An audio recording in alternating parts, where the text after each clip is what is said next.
நம்ம பெரிய வீட்டு திருமணங்கள்லாம் நடக்கும்போது அங்க வந்து ஒரே ஒரு சமையலர் வந்து பத்தாது. அப்போ வந்து 50 பேர் இருக்கும். வெஜ்ஜுக்கு ஒருத்தரு, நான்வெஜ்ஜுக்கு ஒருத்தரு, நார்த் இந்தியனுக்கு ஒண்ணு, சவுத் இந்தியனுக்கு ஒண்ணு பிரிச்சுருவாங்க. வெஸ்டர்னுக்கு ஒண்ணு இப்படின்னு. அவ்வளோதான் அதே மாரி தான். உங்களுக்கு ஒருத்தர் இப்ப இன்னைக்கு வந்து நீங்க சொன்னதுல 3 கணக்குல 1 வந்து கழிச்சிடணும். ஆதவர்ஜுனா வந்து இன்சைடர். முதல்ல ஒரு party man.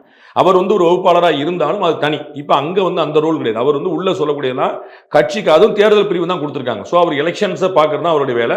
You focus on election. நாங்க வந்து பில்டப் பண்றது, பார்ட்டி ரெடி பண்றதெல்லாம் அண்ணன் புஷி ஆனந்த் உள்ளிட்ட மற்ற பெருமக்கள் பார்த்துருப்பாங்க. நீங்க வந்து அவருக்கு ஃபோக்கஸ் அந்த ஃபோக்கஸோடைய ஒரு வேலையை தான் பிரசாந்த் கிஷோர் கொண்டு வராரு.